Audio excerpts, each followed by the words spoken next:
का भरोसा कभी नहीं तोड़ूंगा। ऐ वतन तेरी शान जाने नहीं दूंगा। मैं जम के सुर लगाऊंगा सुरक्षेत्र में।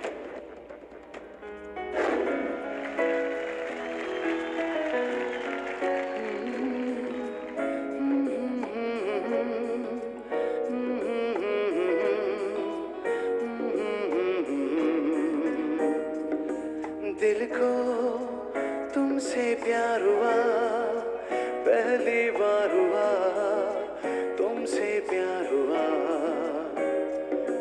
मैं भी आशिक यार हुआ, तुमसे प्यार हुआ, तुमसे प्यार हुआ।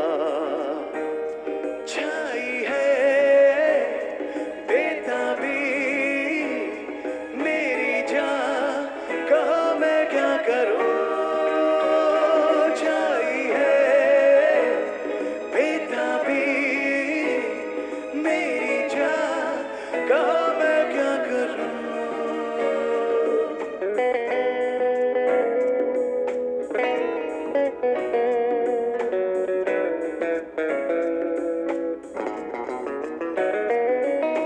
खो गया मैं ख्यालों में, अब नींद भी नहीं आंखों में। करवटें बस बदलता हूँ, अब जागता हूँ मैं रातों में।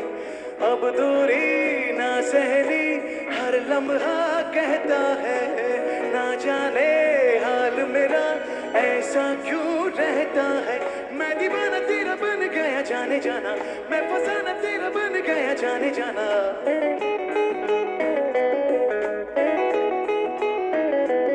हसीना गोरी गोरी चुराए चोरी चोरी, चुराए दिल चोरी चोरी चोरी चोरी चोरी। दिल को तुमसे प्यार हुआ, पहली बार हुआ तुमसे प्यार हुआ।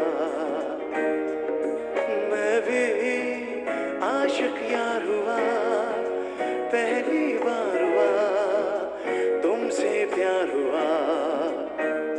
छाई है बेताबी मेरी जान, कहा मैं क्या करूं।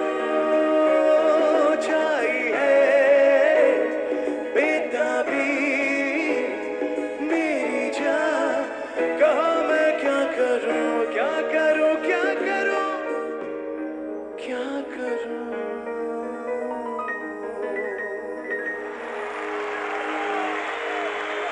Thank you. Wow, what a performance! Congratulations! First performance of the night. I'm sure आपके कैप्टन्स बहुत excited है, confident लग ही रहे हैं। हमारी रिस्पेक्टेड जूरी मेंबर्स जो है वो पहली बार सुरक्षेत्र के स्टेज पे पहला परफॉर्मेंस देख रहे हैं। आपकी क्या राय है?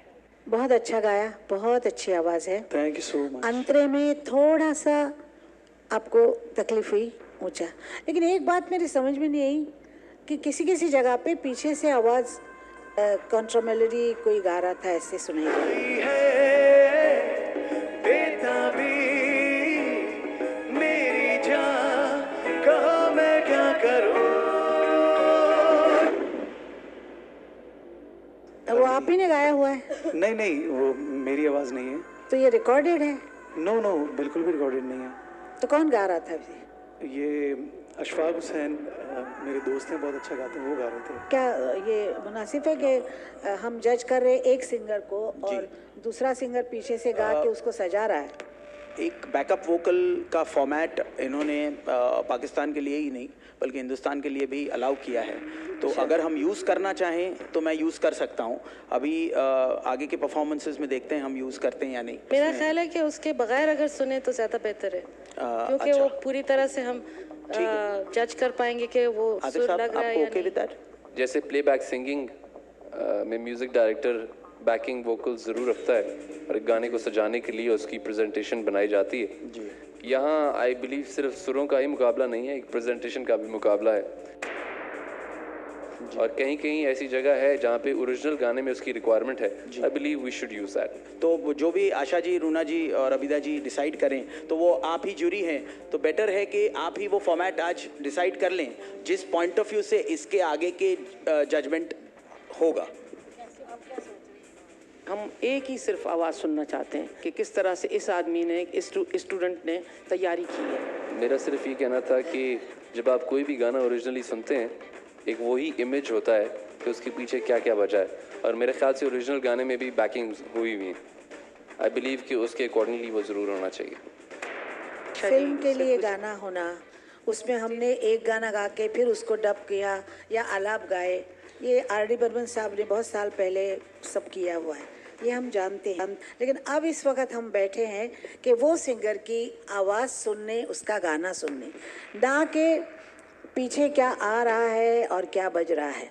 हमें उससे कोई मतलब नहीं ऑर्केस्ट्रा से या किससे, हम सिर्फ सिंगर की आवाज़, उसका गाना, उसका सुर, ये देख रहे हैं। वो अगर अकेले भी गाएं without the backing vocals, we can जज हिम कि वो मतलब कितने, उनका क्या म्यार है एज अ सिंगर, कहाँ तक वो उनका रेंज है, कहाँ तक वो प्रेजेंटेशन वो खुद भी कर सकते हैं।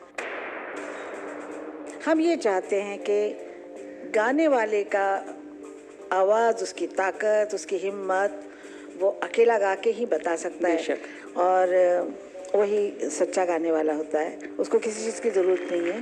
बेशक, बिल्कुल। लेकिन आई थिंक आज इनको मार्किंग नहीं दिया जा रहा है, नेक्स्ट टाइम से शायद मेरा ख्याल है इस एपिसोड में हम अलाउ कर देते हैं। मेरी ख्वाहिश तो यही थी कि मुझे अगर इस बात का थोड़ा सा पहले पता होता तो इन लोगों की रिहर्सल्स इस तरह से ना होती, क्योंकि इन लोगों की रिहर्सल्स अकॉर्डिंगली ये एपिसोड में प्रॉब्लम नहीं है। आगे जाके मार्किंग शुरू होगी तब इससे हो सकता है शायद तकलीफ हो जाए सबको, क्योंकि मार्किंग या तो 0 है या फिर 10 है, Exactly. बीच में कुछ नहीं है। If okay with you, Atif sir? That's fine with me. Okay. तो डिसीजन Right. हो गया है। Yes. लेकिन आज मार्किंग नहीं है, लेकिन डेंजर मीटर है, यानी आपके टीम के लिए ये कितना खतरा है इनका परफॉर्मेंस जो आज था। 6 out of 10. 6 out of 10। Himesh जी ने तो 6 out of 10 दिया इन्हें डेंजर मीटर पे। What do you think? जिस कॉन्फिडेंस के साथ तुम स्टेज पे आए हो मुझे बड़ा अच्छा लगा। पूरी कौम की नज़र है तुम पे, नजर आना चाहिए, ठीक है? Definitely. जी sir. Good. Thank you so much for your Thank you. performance. Congratulations.